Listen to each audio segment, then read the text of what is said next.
नमस्कार दोस्तों, आज का टॉपिक है एडोल्फ हिटलर। दोस्तों, किसी भी देश में जब अधिकांश लोगों के मन पर कोहरा छा जाता है, विवेक मर जाता है, अज्ञानता जब ज्ञान को खदेड़ने लगती है, भावना की आंधी में जब तर्क बहने लगता है, तब हिटलर जैसा दुर्दांत और क्रूर तानाशाह सामने आता है, जो मानव जीवन, मानवाधिकार, मानवीय संवेदना और आज़ादी को कुचल डालता है। दोस्तों, हिटलर जर्मनी का एक ऐसा ही निर्मम और खूंखार तानाशाह था, जिसने अपने दमनकारी और अमानवीय कृत्यों से मानवता और नैतिकता को शर्मसार किया, मानवीय संबंधों को तार तार किया। अपने ही देश के निरीह और निर्दोष मनुष्यों की नृशंस हत्या कर अपनी हैवानियत और दरिंदगी भरी प्रवृत्ति का परिचय दिया, इतिहास के पन्नों को रक्त रंजित किया, विकसित सभ्यता के सीने पर काला धब्बा थोप दिया। दोस्तों, हिटलर का जन्म 20 अप्रैल 1889 को ऑस्ट्रिया में एक मध्यम वर्गीय परिवार में हुआ था। शुरुआती दिनों में उसे थोड़ी आर्थिक तंगी का सामना करना पड़ा। कुछ दिनों तक उसने पेंटिंग बनाने और बेचने का धंधा किया था। फिर उसे सेना में नौकरी मिल गई। अपनी किताब मैन कैंप में उसने अपने संघर्ष का जिक्र किया है। वह बहुत ही महत्वाकांक्षी व्यक्ति था और राजनीति में आकर अपनी महत्वाकांक्षा को साकार करना चाहता था। 1919 में उसने जर्मन वर्कर्स पार्टी ज्वाइन किया। बाद में वही पार्टी नाजी पार्टी बन गई।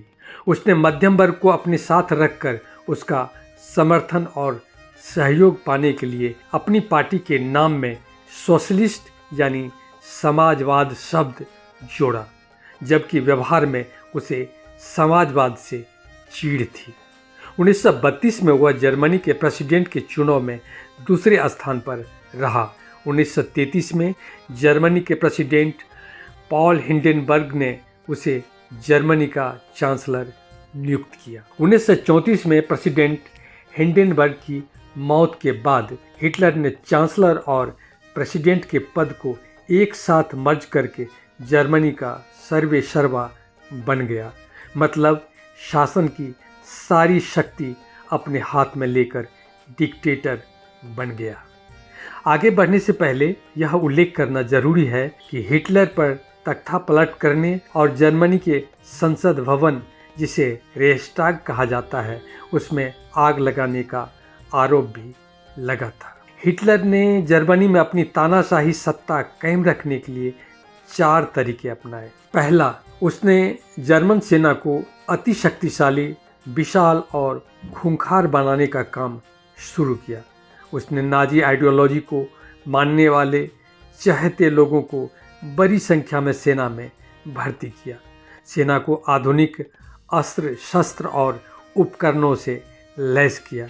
उसके मन में सत्ता के प्रति वफादारी और समर्पण का जबरदस्त भावना पैदा की, ताकि उनको मनमाने तरीके से यूज कर अपनी छुपी मंशा को पूरा किया जा सके। हिटलर की नाजी पार्टी में बड़ी संख्या में उसके निजी सैनिक भी थे, जो कुछ भी करने के लिए हमेशा तैयार रहते थे। दूसरा तरीका था प्रचार तंत्र को सशक्त और प्रभावकारी बनाना, ऊपर से लेकर नीचे तक उसका विस्तार करना। उसने अपने परम विश्वासी सहयोगी गोबल्स को प्रोपेगेंडा तंत्र का प्रमुख बनाया, जो हिटलर को महान राष्ट्रभक्त, रक्षक, उद्धारक, जर्मनी का भाग्य विधाता, जनता का मसीहा और विश्व को जीत लेने वाला शक्तिशाली योद्धा साबित करने में लगा रहता था।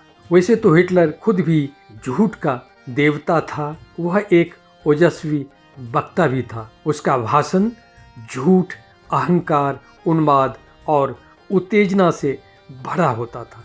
वह भूल से ही कभी सच बोलता था, लेकिन गोबल्स झूठ का विशेषज्ञ था। वह कहा करता था कि झूठ को पूरे आत्मविश्वास और जोरदार तरीके से इतनी बार बोलो कि वह सबको सच लगने लगे, सच पर झूठ सवार हो जाए और सच दम तोड़ने लगे। झूठ फैलाकर अपनी छवि को दमदार, चमकदार, रूपदार और ईमानदार दिखाने के लिए हिटलर ने सारे मीडिया और संचार के साधनों को झोंक दिया। उनसे जुड़े सभी चापलूस और चाटुकार लोग एक स्वर में उसका गुणगान और यश वंदना में निरंतर लगे रहते थे। फलतः झूठ की आंधी में सच तिनके की तरह उड़ने लगा।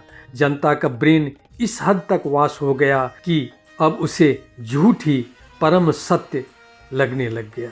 तीसरा तरीका था छद्म राष्ट्रवाद का। हिटलर की करतूत को देखने से तो नहीं लगता है कि वह राष्ट्रवादी था या राष्ट्र का मतलब समझता था, मगर हाँ, छद्म राष्ट्रवाद की आड़ में वह अपने स्वार्थ को साधने, अहम को तुष्ट करने और अपनी कुंठा को तृप्त करने में सफल जरूर हो रहा था। क्योंकि राष्ट्र के नाम पर जनता हर तकलीफ उठाने, अपना सब कुछ लुटाने और मर मिटने के लिए तैयार थी, इसलिए हिटलर जनता की सच्ची भावना का भरपूर दोहन किया। उसने प्रगतिशील और मानवीय मूल्यों के वाहक किताबों को सिलेबस से हटाकर आग में जलवा दिया।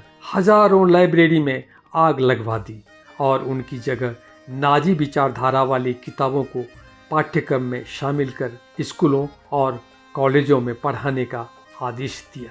अब जर्मनी में सिर्फ नाजी पार्टी और नाजी आइडियोलॉजी का बोलबाला था। हिटलर का चौथा तरीका था यहूदियों, कम्युनिस्टों और अन्य विरोधियों को पूरी तरह से खत्म कर देना। इस काम के लिए उसने जो रास्ता अपनाया वह दिल को दहला देने वाला और मानवता को कलंकित कर देने वाला था। हिटलर के मन में यहूदियों के प्रति नफरत का जहर भरा था। उनकी हैसियत उसे बिल्कुल भी नहीं सुहाती थी। उन्हें वह देश के लिए खतरनाक बताकर जर्मन जनता को उनके खिलाफ भड़काता था। हिटलर जर्मनी के आर्यों को श्रेष्ठ नस्ल का समझता था और उसकी रक्त शुद्धता पर जोर देता था। आप इसे हिटलर की सनक, मानसिक रुग्णता, मूर्खता या उसका विध्वंसकारी स्वभाव कह लीजिए, लेकिन नस्लीय श्रेष्ठता का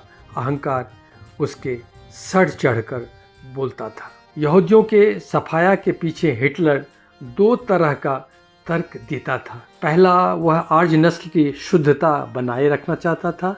दूसरा, उसे लगता था कि यहूदियों के कारण ही फर्स्ट वर्ल्ड वॉर में जर्मनी की हार हुई थी। उसके अनुसार यहूदी सैनिकों ने युद्ध में देशभक्ति नहीं दिखाई थी, परंतु सच तो यह था कि वार के बाद सैकड़ों यहूदी सैनिकों को उनकी वीरता और देशभक्ति के लिए पुरस्कार मिले थे। लेकिन हिटलर के दिमाग में तो नस्ली श्रेष्ठता का भूत सवार था। सो उसने चुन चुन कर यहूदियों को निर्दयता से मौत के घाट उतारने का कार्यक्रम शुरू कर दिया, जिसे हॉलोकास्ट कहा जाता है। पहले तो वह शहर में बड़ी संख्या में यहूदियों को सड़क किनारे लाइन में खड़ा करके गोलियों से भुनवा देता था, लेकिन बाद में उसने उनके सफाया के लिए कई शहरों में कंसंट्रेशन कैंप बनवाया, जहां बच्चे, जवान, बूढ़े, मर्द, औरत को जानवरों की तरह दयनीय स्थिति में रखा जाता था। उनसे मुफ्त में काम लिया जाता था, फिर गैस चैम्बर में उन्हें सामूहिक रूप से मौत दे दी जाती थी। बंद गैस चैम्बर जो यहूदियों को मारने के लिए बनाए गए थे, उनमें जहरीले गैस से 20 मिनट के अंदर ही लोग दम तोड़ देते थे। इस तरह 60 लाख से अधिक निर्दोष यहूदियों को मौत की नींद सुला दिया गया। एक तरफ हिटलर की सेना सेकेंड वर्ल्ड वॉर में लड़ रही थी और दूसरी तरफ यहूदियों के संहार का तांडव भी चल रहा था। उनके चित्कार से आसमान का सीना छलनी हो रहा था, लेकिन हिटलर अपने कृत्यों पर गर्व कर रहा था। यहूदियों का इथनिक संहार 1941 से 1945 तक चलता रहा, लेकिन हिटलर के इस जघन्य कृत्य से उसे बड़ी सफलता और बड़ी जिंदगी मिल गई हो, ऐसा तो बिल्कुल नहीं है। उसके अमानवीय कृत्यों की सज़ा उसे आत्महत्या के रूप में मिली।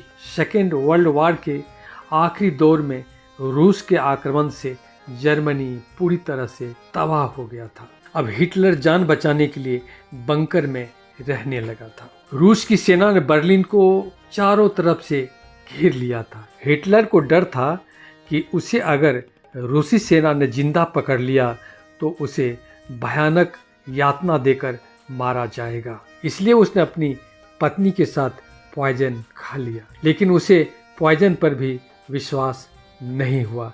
ऐसे में उसने खुद को गोली मारकर आत्महत्या कर ली। उसकी आत्महत्या के बाद लगभग 1500 सेना के अफसर, चापलूस सलाहकार तथा उसके कुकृत्यों में शामिल अन्य चमचों और चेलों ने भी कठोर सजा के डर से धड़ाधड़ आत्महत्या कर ली। तो ये थी हिटलर की नृशंसता, पागलपन और मूर्खता की कहानी। वह इतिहास का हीरो बनने की सनक में विलेन बन गया। Thank you.